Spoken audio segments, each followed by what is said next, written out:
अब आइए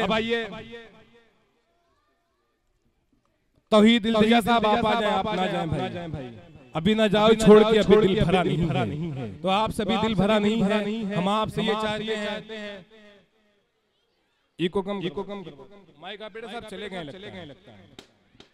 अब आइए तौहीद इल्तिजा साहब जो आपके सभासद हैं, ये बिल्कुल नई नस्ल और नई नस्ल जिस काम को ठान ले करने के लिए, तो उसके लिए कोई बड़ा काम नहीं रहता।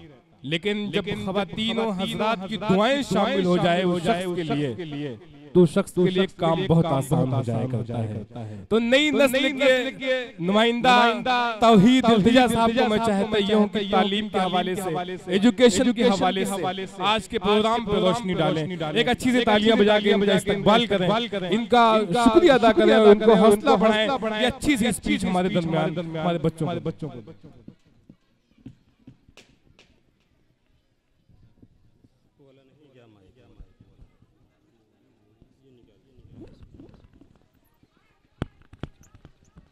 हेलो दोस्तों, अस्सलाम वालेकुम व रहमतुल्लाहि व बरकातहू।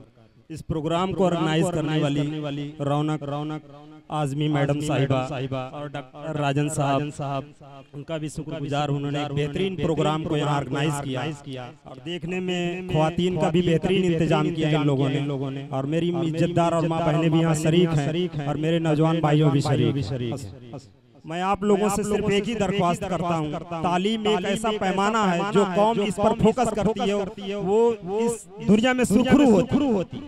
चाहे कोई भी समाज उठा के देख लीजिए, आज यहूदियत को अपना एग्जाम्पल ले लीजिए आप। पूरी दुनिया में सबसे कम परसेंटेज उनका, लेकिन आज वो पूरी दुनिया में टेक्नोलॉजी से लेके किसी भी फील्ड में हावी है। वो क्यों हावी है, उसका सीधा उदाहरण है कि वो तालीम पर फोकस करते हैं। उनके यहाँ कोई भी मैसेज जाता है तो मिशन के तहत जाता है। अगर कोई बच्चा माँ के हमल में हो तो उसकी माँ मैथ को प्रैक्टिस करती है, साइंस को प्रैक्टिस करती है। इसका एक बड़ा मैसेज जाता है। हमारे यहाँ कोई मिशन नहीं। हमारे यहाँ अगर मिशन के तहत जब माँ काम करेंगी, सबसे बड़ी रिस्पांसिबिलिटी जो होती है वो वालिदा की होती है। वालिद जो होते हैं उनका तो समझिए 10% बच्चे के ऊपर रिस्पांसिबिलिटी है, लेकिन जो वालिदा होती है उनका 90% होता है कि मेरा बच्चा कैसे पढ़ रहा है, कहाँ जा रहा है, किससे मिल रहा है, किस सोसाइटी में वो रह रहा है, उसका क्या मार्गदर्शन हो रहा है, उसकी टिप्स कैसी है, स्कूल में उसका परसेंटेज क्या है। और कोई भी स्कूल में कहना चाहूंगा, अगर कोई भी स्कूल इस तरीके का प्रोग्राम कराता है अच्छी बात है, लेकिन उसकी पहली प्राथमिकता अव्वल जिम्मेदारी ये होनी चाहिए कि आपके स्कूल का परसेंटेज क्या है। आप कहीं भी जाएंगे, आज वर्ल्ड लेवल में कहीं भी जाएंगे, जो हायर स्कूल है, जो हायर एजुकेशन है,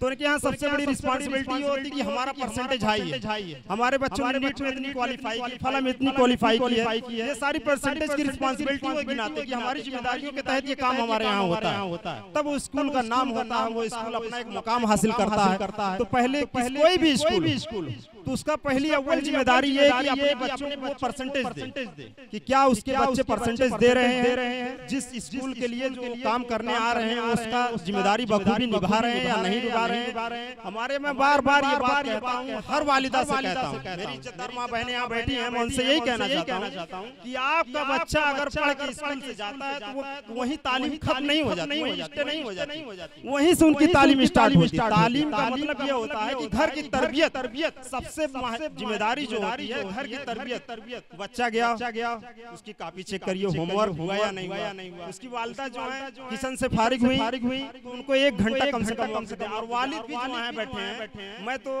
ये अपने बड़पन के लिए बात नहीं कर रहा हूँ, मैं अपने बच्चे चाहे कासिम हो, चाहे आयत हो, चाहे कोई, मैं प्रतिदिन 1 घंटा देता हूँ। दुकान को 1 घंटा पहले छोड़ देता हूँ, लेकिन उनके बीच जाके बैठा रहता हूँ। उनकी वालिदा पढ़ाती है, लेकिन मैं बैठा रहता हूँ। इससे ये समझ में आता है कि मेरे वालिद मेरे ऊपर फोकस कर रहे हैं। वो कोई चीज मतलब जैसे होता है ना कि आदमी बच्चा जो होता है शरारती होता है, ये बात सच। लेकिन जब वालिद जब वहाँ बैठता है या वालिदा स्टिक होकर बैठती है तो उसका बड़ा फर्क पड़ता। तो वो बच्चा जब आपका एजुकेशन में जब हाई लेवल जाएगा, जब तभी परसेंटेज देगा जब आप उसके ऊपर फोकस करेंगे। तो मैं अपनी बातों को ज्यादा ना कहते हुए यही खत्म करता हूँ। अस्सलाम वालेकुम व रहमतुल्लाहि व बरकातहू।